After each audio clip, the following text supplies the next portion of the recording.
Good morning everybody. आज के इस वीडियो में हम लोग एक नया चैप्टर स्टार्ट कर रहे हैं, सरफेस केमिस्ट्री। क्लास 12 के केमिस्ट्री में एक फिजिकल केमिस्ट्री में 5 चैप्टर्स आते हैं, solid state, solution, electrochemistry, chemical kinetics और सरफेस केमिस्ट्री। तो ये लास्ट चैप्टर है। पहले से ही बाकी 4 चैप्टर्स के वीडियो ऑलरेडी अपलोडेड हैं और वो लेक्चर वाइज हैं, टॉपिक वाइज हैं और सबके टाइटल में वो टॉपिक और लेक्चर सीरियली लिखा हुआ है। वो एक ऑर्डर में, एक सीरियल ऑर्डर में डाला हुआ है। सारे चैप्टर्स के लेक्चर, मतलब सॉलिड स्टेट के लेक्चर्स, सॉल्यूशन के लेक्चर्स, इलेक्ट्रोकेमिस्ट्री के और केमिकल काइनेटिक्स के, ये चारों चैप्टर्स के पूरे लेक्चर्स को मैंने सिस्टमेटिक सीरियली 1 2 3 4 5 करके और टॉपिक वाइज मैंने डाला हुआ है।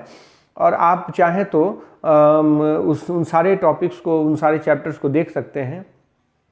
एक चैप्टर जो बाकी रह गया था वो है सरफेस केमिस्ट्री, और सरफेस केमिस्ट्री में 5 नंबर का सवाल बोर्ड के एग्ज़ाम में पूछा जाता है और कम्पिटिटिव पॉइंट ऑफ व्यू से तो बहुत ही इम्पॉर्टेंट है। और ख़ास करके ये हमारे जनरल लाइफ में, सामान्य जीवन में इसकी बहुत सारी घटनाओं का हम इस्तेमाल करते भी हैं और होती भी है। हो सकता है कि आपको कभी दिखे या न दिखे, महसूस हो या न हो, लेकिन ये सारी बातें हमारे जीवन में, हमारे आम जीवन में, सामान्य जीवन में बहुत अहम रोल प्ले करती है। इनका बड़ा इम्पोर्टेंस है। हम लोग इससे हमेशा रूबरू होते रहते हैं सरफेस केमिस्ट्री के सरफेस फिनोमेनन से। तो हमें ये जो चैप्टर है, इससे हमें जानकारी जो मिलेंगी, उन जानकारी से एक तो हमें फ़ायदा होने वाला है कि हम जो रोज़मर्रा के जीवन जी रहे हैं, उसमें जो काम कर रहे हैं, उसमें कुछ बातें हो जाती हैं जिसको हम नहीं समझ पाते हैं, या कुछ काम ऐसा करते हैं उसका कारण नहीं समझ पाते हैं। तो इस चैप्टर को पढ़ने के बाद हम इस लायक हो जाएंगे कि उन सारी के सारे एक्सप्लेनेशंस को हम समझ पाएंगे। जैसे कि जो कोल माइंस में वर्कर्स होते हैं, कोल माइंस में काम करने वाले वर्कर्स, उनको एक स्पेशल टाइप का स्पेशली डिज़ाइंड हेलमेट दिया जाता है जिनके नाक के पास चारकोल डाला हुआ रहता है। तो चारकोल क्या करता है? तो ये चैप्टर पढ़ने के बाद ये समझ में आ जाएगा कि चारकोल जो है उन सारे के सारे पॉइजनस गैसेस को एब्जॉर्ब कर लेता है और वो हमारे फेफड़े में नहीं जा पाता है और हम सुरक्षित रह जाते हैं। तो ये एब्जॉर्प्शन का एक उदाहरण बताया मैंने कि इसका हम एक यूज करते हैं। जैसे रॉ शुगर जो होता है, चीनी मिल में जो चीनी बनता है वो येलोइश कलर का होता है, वो रॉ शुगर येलोइश कलर का होता है। हम जो चीनी खाते हैं कितना एकदम खूबसूरत वाइट कलर का होता है। तो हम वो जो शुगर है उसका रिफाइनिंग, उसको डीकलराइज भी किया जाता है, उसमें भी प्रिंसिपल है एब्जॉर्प्शन का। तो एब्जॉर्प्शन बहुत अहम रोल प्ले करता है सभी जगहों पे। धीरे धीरे जब हम इसको पढ़ेंगे, चैप्टर्स को पढ़ेंगे, तो ये बात सामने आएगी। तो मैं आपको बता देता हूँ कि सबसे पहले ये समझें कि सरफेस है क्या। अगर हमें कोई कहता है कि सरफेस को डिफाइन करिए, तो सरफेस किसको कहेंगे? जैसे ये हमारा ग्रीन बोर्ड है, ग्रीन बोर्ड का जो आउटर लेयर है ये सरफेस है। तो जो सबसे आउटर मोस्ट लेयर होता है वो कहलाता है सरफेस, आउटर मोस्ट लेयर, ये कहलाएगा सरफेस। लेकिन ये डिफिनीशन बहुत माकूल हुआ नहीं। आउटर मोस्ट सरफेस जो लेयर है वो सरफेस कहलाया, ये हम बहुत नहीं समझते हैं कि ये माकूल है। सरफेस कहेंगे किसको? तो जरा समझिए कि इसके जस्ट लास्ट लेयर के बाद एयर शुरू हो रहा है। मतलब वो जो लास्ट लेयर है वो 2 फेज को, सॉलिड फेज जो बोर्ड हमारा है वो सॉलिड है, और गैस फेज को सेपरेट कर रहा है।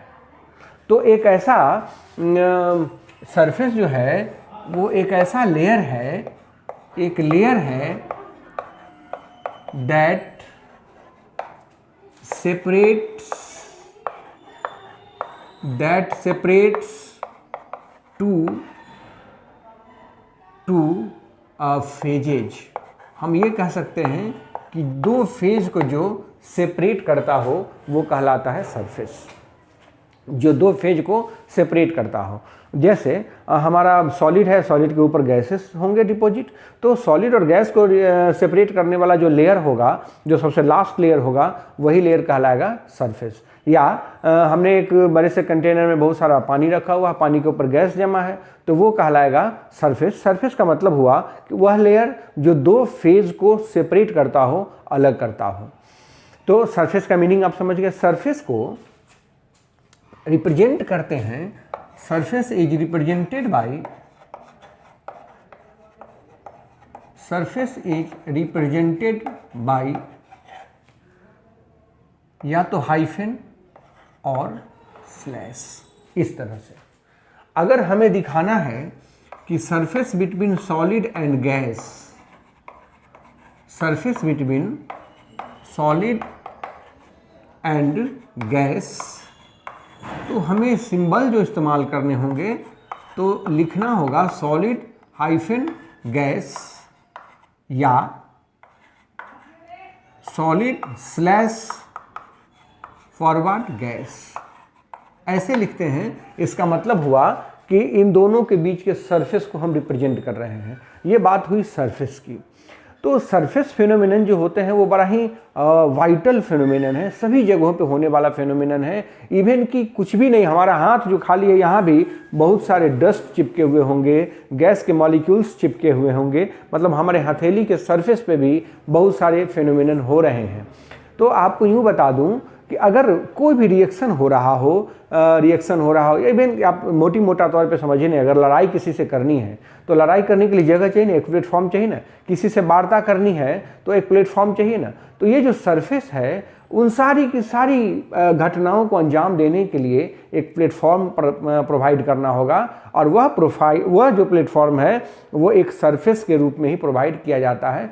तो यूँ समझ लीजिए कि जितनी भी प्रक्रियाएं होती हैं, जितने भी फिनोमिनन हो रहे हैं, जो भी प्रोसेसेस गोइंग ऑन है या होने वाले हैं या हो रहे हैं, उन सभी प्रोसेसेस के लिए हमें एक प्लेटफॉर्म चाहिए, और वो प्लेटफॉर्म हमें किस रूप में मिलता है? सरफेस के रूप में। तो यूँ कह लीजिए, यूँ समझ लीजिए कि सरफेस जो है वो बड़ा ही इम्पॉर्टेंट चीज़ है, जो बहुत सारे प्रोसेसेस को, फिनोमिनन को होने के लिए एक प्लेटफॉर्म प्रोवाइड करता है, और हम कहते हैं कि ये सरफेस पे हो रहा है, और वो फिनोमिनन सरफेस फिनोमिनन है। आपको मैं दिखाऊंगा, जैसे जैसे ये चैप्टर आगे बढ़ेगा तो आपको समझ में आएगा कि हमारे चारों तरफ जो भी घटनाएं घट रही है, हमारे भीतर जो घटनाएं घट रही है, उसमें भी इस सरफेस का एक बड़ा रोल होता है। खैर, तो सरफेस को ऐसे हम रिप्रेजेंट करते हैं।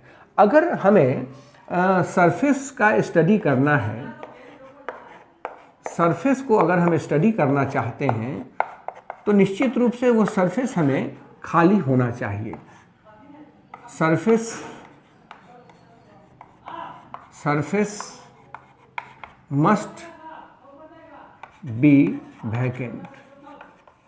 सरफेस को वैकेंट होना चाहिए, सरफेस एकदम खाली होने चाहिए, नहीं तो हम सरफेस का स्टडी नहीं कर पाएंगे। ये कहना चाह रहा था कि अगर मुझे सरफेस का स्टडी करना है तो सरफेस एकदम से वैकेंट होनी चाहिए, एकदम से खाली सरफेस होना चाहिए। और आप यूँ समझ लीजिए कि एकदम से खाली सरफेस हमें वैक्यूम में भी नहीं मिल सकता है। अगर वैक्यूम भी है तब भी वहाँ कुछ गैस जो है वो सरफेस पे चिपके होंगे। तो वैकेंट सरफेस के लिए बहुत ही कम प्रेशर लगाना होता है। For a vacant surface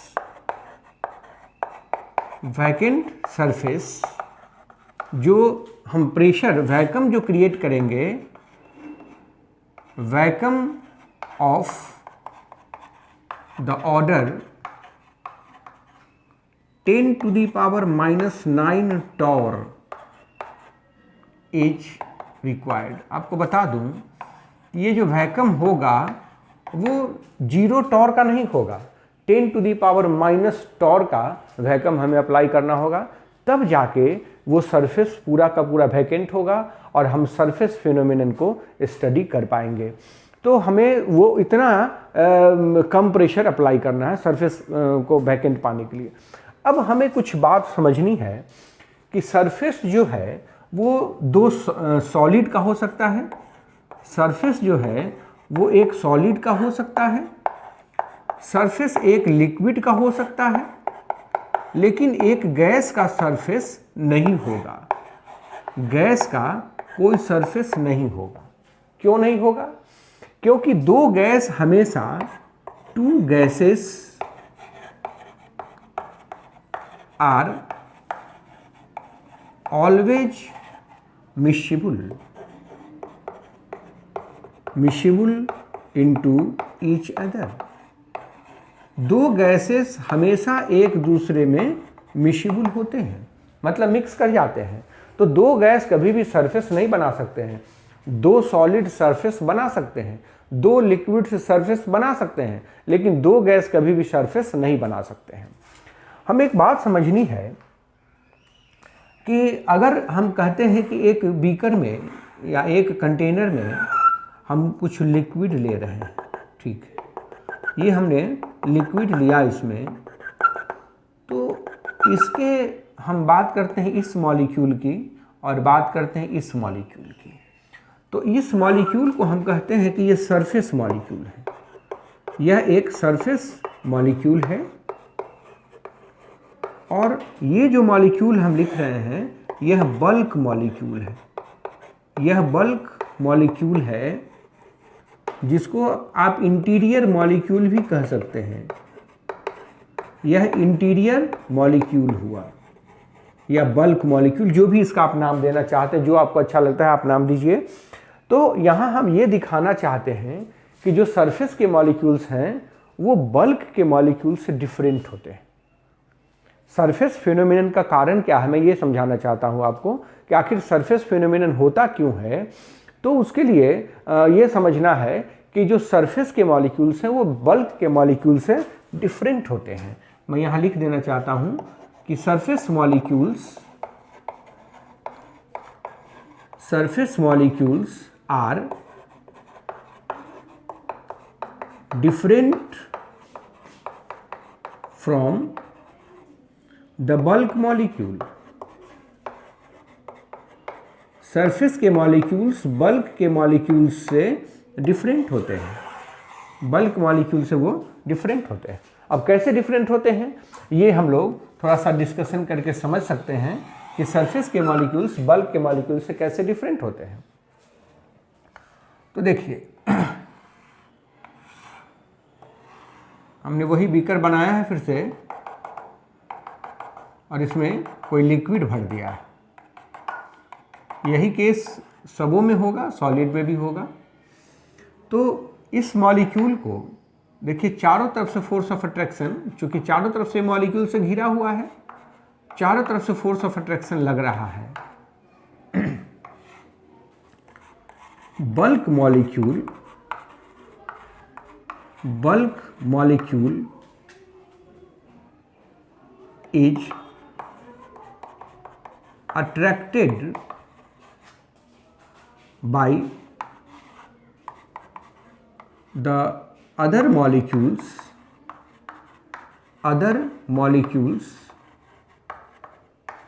from all the directions।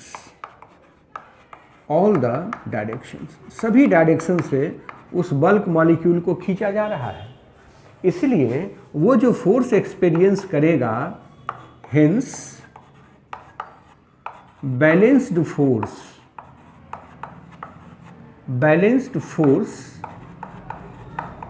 is experienced। वह जो फोर्स एक्सपीरियंस करेगा वो बैलेंस्ड फोर्स एक्सपीरियंस करेगा, मतलब एकदम संतुलित फोर्स उस पर लगेगा। तो निश्चित रूप से अगर संतुलित बल लगेगा उस पर, बैलेंस्ड फोर्स लगेगा, तो उसमें कोई भी स्ट्रेस नहीं होगा। तो हम ये कह सकते हैं कि no stress is there to the bulk molecule. इस बल्क मॉलिक्यूल में कोई स्ट्रेस नहीं होगा। लेकिन जो सरफेस के मॉलिक्यूल्स हैं वो केवल भीतर की तरफ ही खींचे जा रहे हैं, क्योंकि बाहर तो इसके मॉलिक्यूल है ही नहीं। यहाँ मैं लिखना चाहूँगा कि surface molecules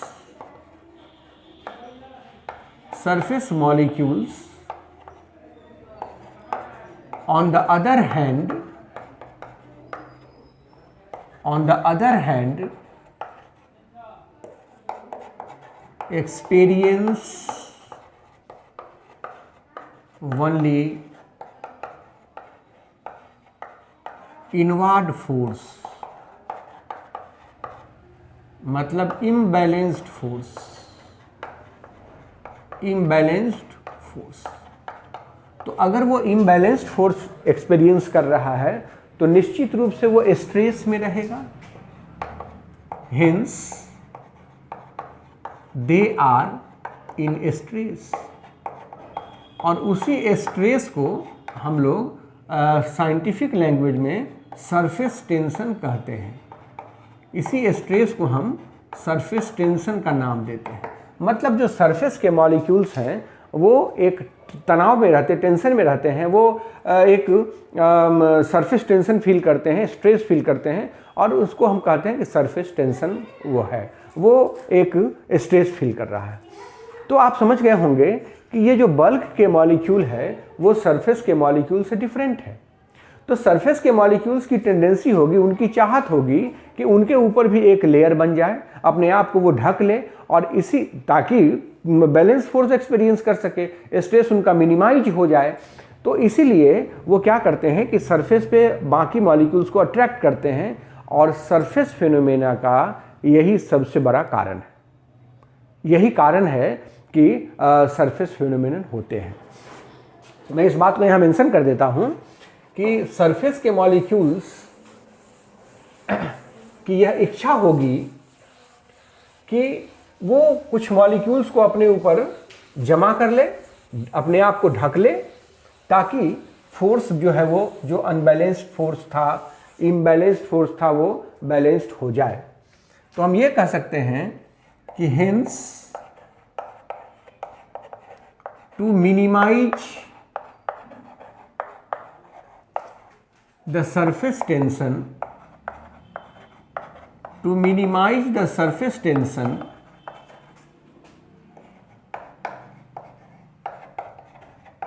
the surface molecules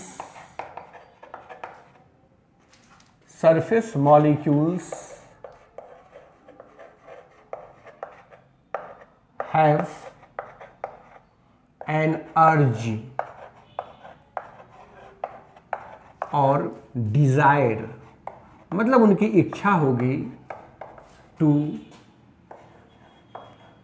cover themselves and hence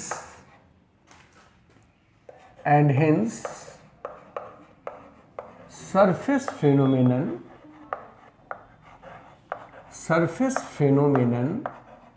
takes place, और यही कारण है सरफेस फेनोमेनन होने का। इसीलिए सरफेस फेनोमेनन होता है। तो अभी आपने समझ लिया कि ये जो सरफेस फेनोमेनन है उसके पीछे रीज़न क्या है, कि जो सरफेस के मॉलिक्यूल्स हैं वो बल्क के मॉलिक्यूल्स से डिफरेंट है। सरफेस के मॉलिक्यूल्स पर एकदम अनबैलेंस्ड फोर्स, असंतुलित बल लग रहा है, जबकि बल्क के मॉलिक्यूल एकदम बैलेंस्ड फोर्स एक्सपीरियंस कर रहे हैं। वो थोड़े भी स्ट्रेस में नहीं है, लेकिन सरफेस के मॉलिक्यूल्स स्ट्रेस में है। स्ट्रेस को मिनिमाइज करने के लिए अपने आप को ढकना चाहेंगे, और ढकने के लिए उनके ऊपर एक लेयर बन जाएगा, गैस का, लिक्विड का, जो भी मिलेगा, जो भी फेज वहाँ उपलब्ध होगा, और इस तरह से सरफेस फिनोमेनन की शुरुआत होती है। सरफेस फिनोमेनन हुआ, तो ये बात हुई कि सरफेस फिनोमेनन क्यों होता है, उसके पीछे रीज़न क्या है।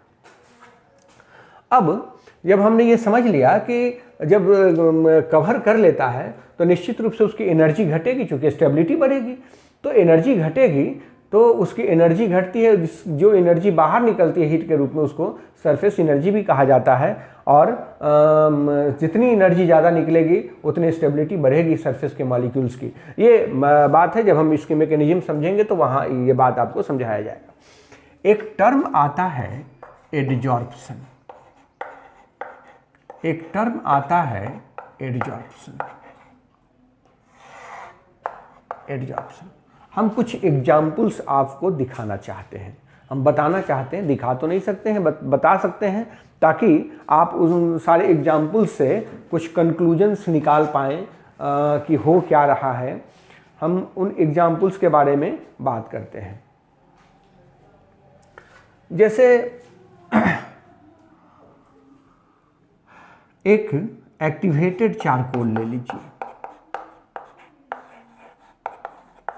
एक्टिवेटेड चारकोल ले लीजिए। एक्टिवेटेड चारकोल जो है वो है फाइनली डिवाइडेड या finally powdered form of crystalline graphite. Graphite का यह क्रिस्टलाइन फॉर्म है जो फाइनली पाउडर्ड फॉर्म में होता है, और फाइनली पाउडर्ड फॉर्म में होने से उनका सरफेस एरिया बढ़ जाता है। आप ये जानते होंगे, in finally powdered state surface area increases, surface area increases. So surface phenomenon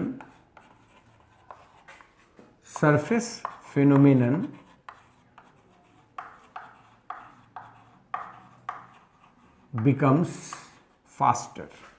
surface phenomenon जो है वो फास्ट हो जाता है, क्योंकि सरफेस एरिया उस पर उसका बढ़ जाता है। तो कहता है कि अगर एक एक्टिवेटेड चारकोल ले लेते हैं आप, तो ये एक्टिवेटेड चारकोल है,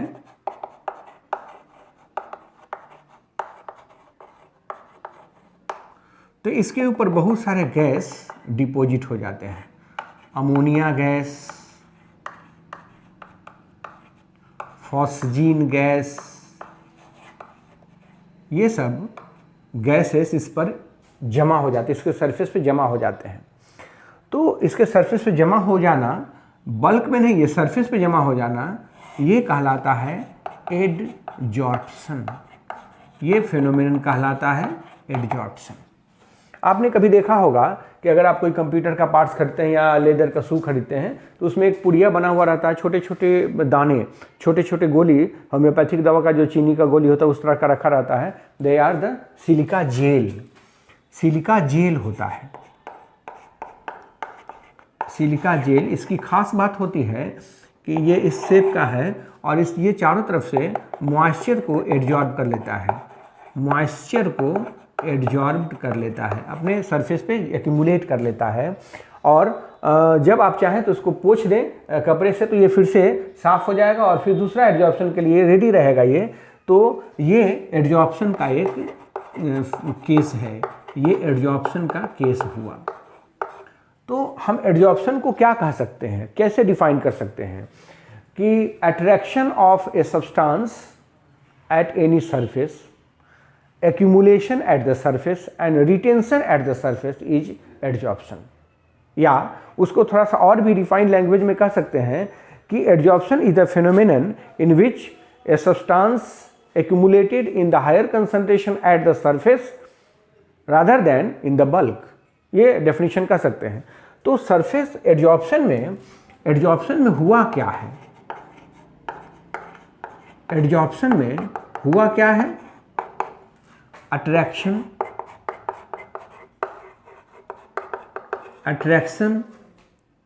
of a substance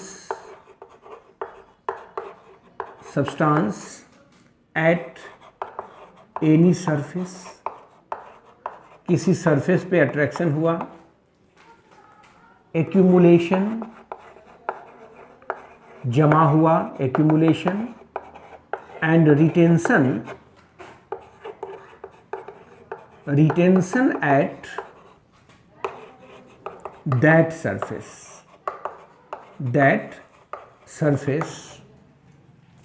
is adsorption। इसको हम एड्जॉर्प्शन कहेंगे। एड्जॉर्प्शन में जो भी मॉलिक्यूल्स एक्यूमुलेट हो रहे हैं वो केवल सरफेस पे रहेंगे, वो बल्क में इंटर नहीं करेंगे। हम इस बात की यहाँ ये बात मेंशन कर देना होगा कि जो भी मॉलिक्यूल्स एक्यूमुलेट हो रहे हैं, रिटेन हो रहे हैं, वो केवल और केवल सरफेस पे ही रहेंगे, वो बल्क में नहीं जाएंगे। ये बात हमें यहाँ कह देनी है कि the accumulated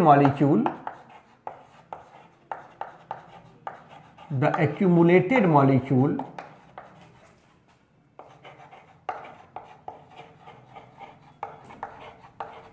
do not enter into the bulk, वह बल्क में इंटर नहीं करेगा बल्कि वो सरफेस पे ही रहेगा। एडजॉर्प्शन तभी कहलाएगा।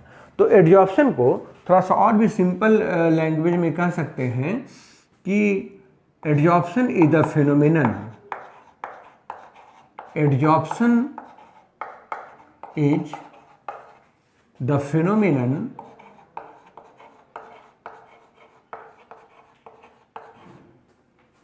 in which concentration of substance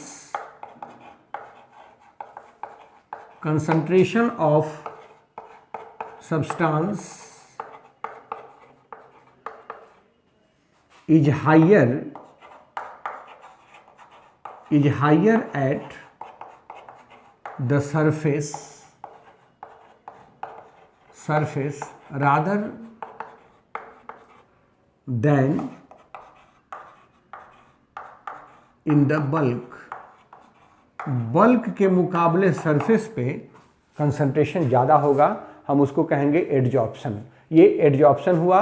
adsorption एक सरफेस फिनोमिनन है, एडजॉर्प्शन एक सरफेस फिनोमिनन, एडजॉर्प्शन एक सरफेस फिनोमिनन है जिसमें बल्क के मॉलिक्यूल का कोई इन्वॉल्वमेंट नहीं होता है। यह एक सरफेस फिनोमिनन है एडजॉर्प्शन, इसको कहते हैं हम एडजॉर्प्शन। अब जैसे मैंने कहा कि एक चारकोल का हमने एक छोटा सा टुकड़ा लिया है और इस चारकोल पर जो गैस डिपॉजिट हुए, जो गैस का एडजॉर्प्शन हुआ, सपोज कीजिए कि अमोनिया गैस एडजॉर्ब्ड हुआ, तो जिस सरफेस पे एडजॉर्प्शन होता है उसको एडजॉर्बेंट कहा जाता है। जिस सरफेस पे एडजॉर्प्शन होगा उसको एडजॉर्बेंट कहा जाएगा, जिसका एडजॉर्प्शन होगा उसको एडजॉर्बेट कहा जाएगा। और इन एडजॉर्बेट और एडजॉर्बेंट के बीच में जो फोर्स ऑफ अट्रैक्शन है वो वंडरवाल फोर्स ऑफ अट्रैक्शन हो सकते हैं या कोई कोवैलेंट बॉन्ड भी कभी कभी बन सकते हैं। ये हम बाद में बात करेंगे। अभी ये बताया कि किसी सरफेस पे अगर एडजॉर्प्शन हो रहा है तो जिस सरफेस पे एडजॉर्प्शन हो रहा है उसको हम एडजॉर्बेंट कहेंगे और जिसका एडजॉर्प्शन हो रहा है वो एडजॉर्बेट कहा जाता है। तो ये एडजॉर्बेट और एडजॉर्बेंट की बात हुई और उनके बीच में फोर्स ऑफ अट्रैक्शन जो भी हो। एडजॉर्प्शन के बहुत सारे एग्जाम्पल्स आप देख सकते हैं। आप यूँ देखिए ना कि हमारे चारों तरफ भी एडजॉर्प्शन के बहुत सारे एग्जाम्पल्स दिखते हैं कि अगर हम एक कंटेनर में, सील्ड कंटेनर में कुछ गैस भरा हुआ, उसका प्रेशर हमने मेजर कर लिया। एक कंटेनर में बहुत सारे गैस भरे हुए हैं और उसका प्रेशर हमने मेजर कर लिया, इसका प्रेशर हमने मेजर कर लिया। अब इसमें थोड़ा सा एक्टिवेटेड चारकोल डाल दीजिएगा और तब प्रेशर मेजर कीजिएगा तो प्रेशर घट गया होगा। इसका मतलब ये हुआ कि चारकोल ने कुछ गैसेस को एब्जॉर्ब कर लिया है, तभी तो प्रेशर घटा है, अदरवाइज प्रेशर घटने का कोई कारण समझ में नहीं आता है। तो प्रेशर घटा है। जैसे अगर आपने कुछ कलरिंग मटेरियल रखा हुआ है, बहुत सारे कलर्स रखे हुए हैं आपने किसी डब्बे में और उसमें थोड़ा सा चारकोल डुबाइएगा तो वो कलर जो है वो फेंट करने लगेगा। मतलब कलर जो बहुत डार्क था अब वो फेंट हो जाएगा। इसका मतलब है कि उस चारकोल ने क्या किया है, कुछ कलर को एब्जॉर्ब कर लिया है। और इस सरफेस फिनोमेनन के आधार पर बहुत सा नए नए टेक्नोलॉजीज आए। सबसे जो जीता जागता और सबसे जो इम्पोर्टेंट और सबसे प्रचलित टेक्नोलॉजी है वो है क्रोमेटोग्राफी। पढ़ा भी होगा आपने कि क्रोमेटोग्राफी टेक्निक जो है वो बहुत ही माइन्यूट से माइन्यूट अगर कोई इम्प्योरिटीज है उसको डिटेक्ट कर लेता है, उसको फाइंड आउट कर लेता है। तो क्रोमेटोग्राफी के पीछे भी प्रिंसिपल क्या है, एडजॉर्प्शन की थ्योरी ही काम करती है वहाँ। तो हम एडजॉर्प्शन को समझते हैं अभी। वैसे ही अगर आपने कभी अगर देखा है, कभी अगर विजिट किया है शुगर मिल अगर विजिट किया तो वहाँ देखा होगा आपने कि जो शुगर है, रॉ शुगर, वो येलोइश कलर का होता है। उसमें क्या होता है कि बोन चारकोल मिला दिया जाता है, और बोन चारकोल को मिलाने के बाद जब उसको फिर से रिफाइन किया जाता है तो जो भी कलरिंग मटेरियल्स होते हैं, जो येलोइश कलर होता है, वो एब्जॉर्ब हो जाता है, चीनी हमारा साफ़ हो जाता है। तो ये टेक्नोलॉजी है, ये काम किया, इस कंसेप्ट का इस्तेमाल किया जाता है चीनी को साफ़ करने में। तो ये सब कुछ एग्जाम्पल्स आपको बताया जो हमारे चारों तरफ एडजॉर्प्शन का है, जो हमारे चारों तरफ एडजॉर्प्शन होता है, और उसका मैंने कुछ एग्जाम्पल्स आपको दिखाया है। तो एडजॉर्प्शन एक सरफेस फिनोमिनन है जिसमें एडजॉर्बेट का एक्यूमुलेशन हो जाता है एडजॉर्बेंट के सरफेस पे, और वो कंसंट्रेशन सरफेस पे ज़्यादा होता है मुकाबले बल्क के। तो हम उस फिनोमिनन को कहते हैं एडजॉर्प्शन। ये कहलाएगा एडजॉर्प्शन। अब एडजॉर्प्शन का मेकेनिज्म क्या है, एडजॉर्प्शन क्यों होता है, और एडजॉर्प्शन की मैकेनिज्म समझ लेते क्यों होता है, ये तो बताया ही आपको, लेकिन उसकी मैकेनिज्म थर्मोडायनामिकली हम लोग समझ लेना चाहते हैं। Mechanism of adsorption, mechanism of adsorption.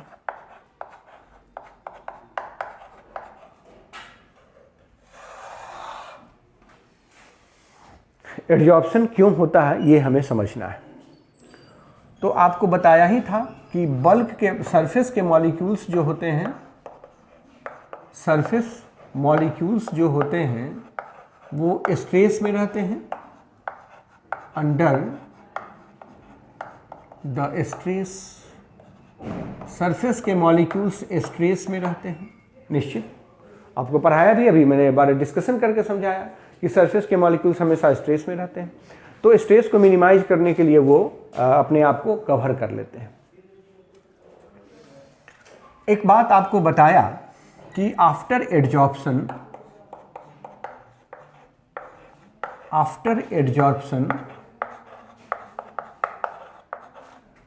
Stability increases,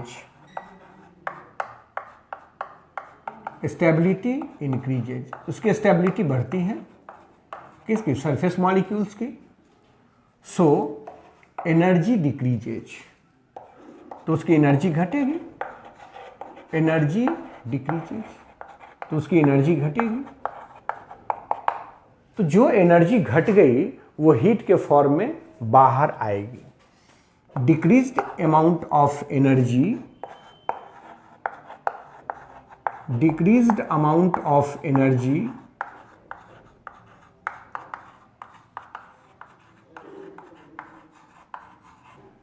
comes out in the form of heat, और उसी हीट को हम सरफेस एनर्जी कहते हैं। इसको हम थर्मोडायनामिकली प्रूफ भी करेंगे। सरफेस एनर्जी मतलब adsorption is an exothermic process, यह एक एक्सोथर्मिक प्रोसेस हुआ। मतलब एडजॉर्प्शन के बाद हीट निकलती है, और वो हीट बड़ा ही इम्पॉर्टेंट रोल प्ले करता है। ये हम आपको बताएंगे कि अगर हीट ना निकले तो एडजॉर्प्शन का मीनिंग ही नहीं रहेगा। वो हीट बहुत बड़ा रोल प्ले करता है, ये हम बाद में समझेंगे भी कि वो कैसे रिएक्टेंट मॉलिक्यूल्स को एक्टिवेट करने के लिए यूटिलाइज हो जाते हैं। तो देखिए, मैं कुछ बात समझाना चाहता हूँ। एक बात तो सभी लोग जानते हैं कि एडजॉर्प्शन एक स्पॉन्टेनियस प्रोसेस है। एडजॉर्प्शन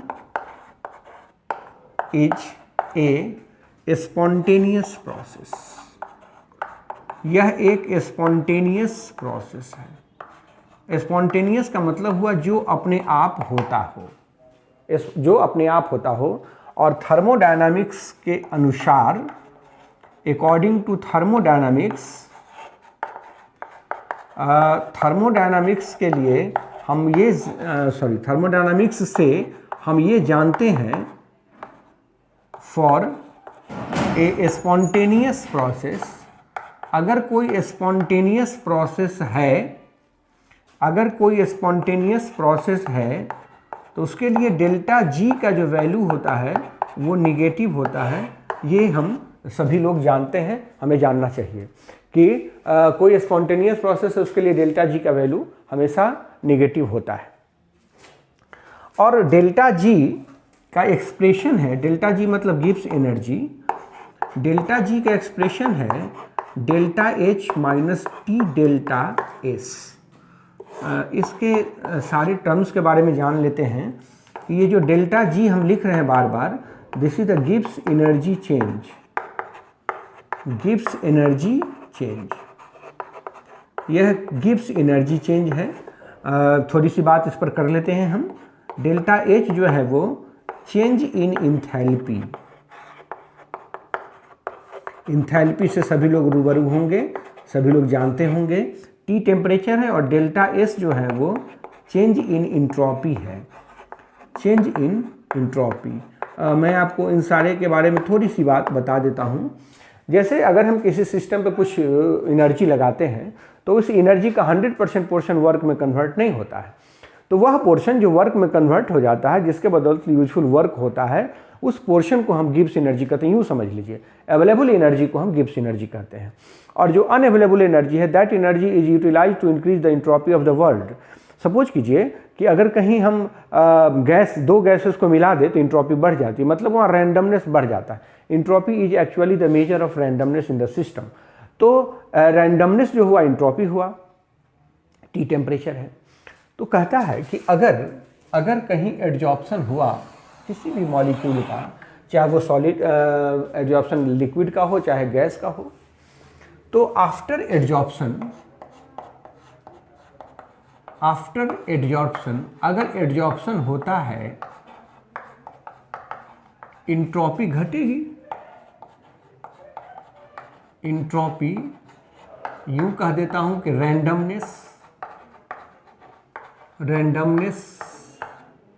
डिक्रीजेज, इंट्रोपी उसकी घट जाएगी, क्योंकि जो मॉलिक्यूल्स बहुत मूव कर रहा था, फ्रीली मूव कर रहा था, अब वो सेटल डाउन हो जाएगा, सरफेस पे वो एक्यूमुलेट हो जाएगा, रिटेन करेगा वहाँ, तो उसका जो रैंडमनेस हुआ वो घटा। तो रैंडमनेस घटा, इसका मतलब हुआ चेंज इन इंट्रोपी तो नेगेटिव हो गई, चेंज इन इंट्रोपी तो नेगेटिव हो गई। अब हम अगर लिखें now delta G is equal to delta H minus T और माइनस डेल्टा एस हो जाएगा, ये ठीक बात है। तो ये हो गया डेल्टा एच और प्लस टी डेल्टा एस, ये समझ लीजिए। अब हमने एक बात लिखा हुआ है पहले कि डेल्टा जी इसके लिए निगेटिव होना चाहिए, but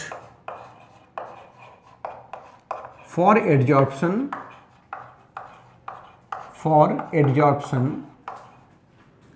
delta G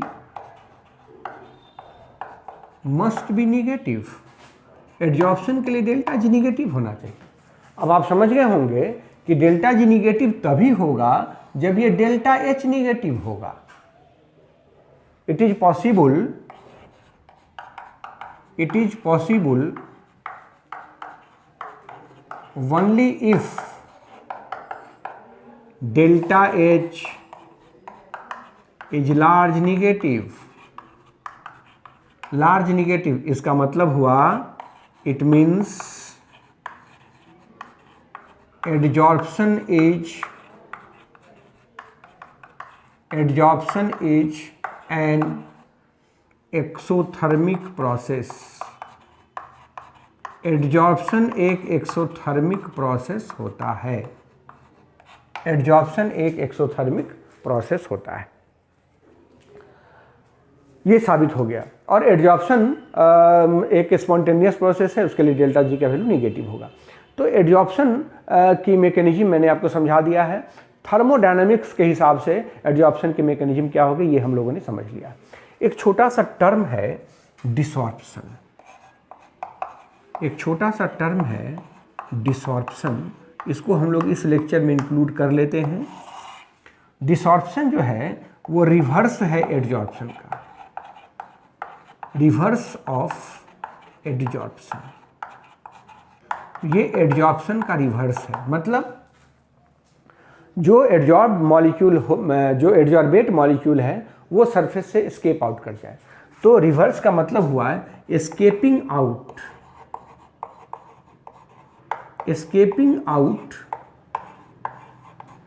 of adsorbate molecules from the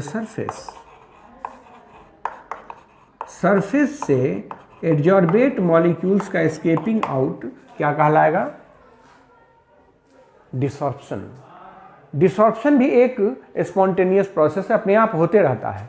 लेकिन अगर आप उसको फास्ट करना चाहते हैं, उसको आप तेज करना चाहते हैं और भी तेजी से डिसॉर्प्शन करना चाहते हैं, तो आपको उसको हीट करना होगा। It can be fasten by heating, और इसको हीट करके हम इसको फास्ट बना सकते हैं, डिसॉर्प्शन को और भी तेज कर सकते हैं। और इसके लिए हमें टेम्परेचर प्रोवाइड करना पड़ेगा, हीट प्रोवाइड करना पड़ेगा। और हमने कहा आपको कि ये एडजॉर्प्शन की बात है। तो एडजॉर्प्शन एक स्पॉन्टेनियस प्रोसेस है और वो एक एक्सोथर्मिक प्रोसेस होता है। एक्सोथर्मिक प्रोसेस का मतलब हुआ कि वो हीट रिलीज करता है, तो जितना हीट रिलीज करेगा उसकी स्टेबिलिटी उतनी बढ़ेगी। और यही जो एडजॉर्प्शन के लिए मैंने कहा सरफेस एनर्जी होती है, वो सरफेस एनर्जी बहुत सारे रिएक्शंस के लिए ज़रूरी है और उन रिएक्शंस को वो एक्टिवेशन एनर्जी प्रोवाइड करता है। केमिकल काइनेटिक्स में एक्टिवेशन एनर्जी की बात हुई होगी, और वो एक्टिवेशन एनर्जी प्रोवाइड करता है ताकि ये हमारा रिएक्शन हो सके, रिएक्टेंट एक्टिवेट हो सके। तो इस तरह से मैंने एक इंट्रोडक्शन दिया है आपको कि सरफेस फिनोमिनन क्या है। और ये जो है एक केमिस्ट्री का एक ब्रांच है अलग, सरफेस केमिस्ट्री, इसलिए नाम भी है इसका, जिसमें हम केवल उन्हीं घटनाओं के बारे में पढ़ेंगे जो सरफेस पे होते हैं। जैसे कैटालिसिस सरफेस पे होता है। कैटालिसिस एक बहुत ही इंपॉर्टेंट, बड़ा ही वास्ट एरिया है केमिस्ट्री का, जहाँ बहुत रिसर्च होते हैं, बड़ा स्कोप भी है। क्योंकि कैटलिस्ट का इस्तेमाल करके आप को अगर आइडिया होगा तो आप समझ रहे होंगे कि ह्यूमैनिटी का बहुत ही भला किया जा सकता है।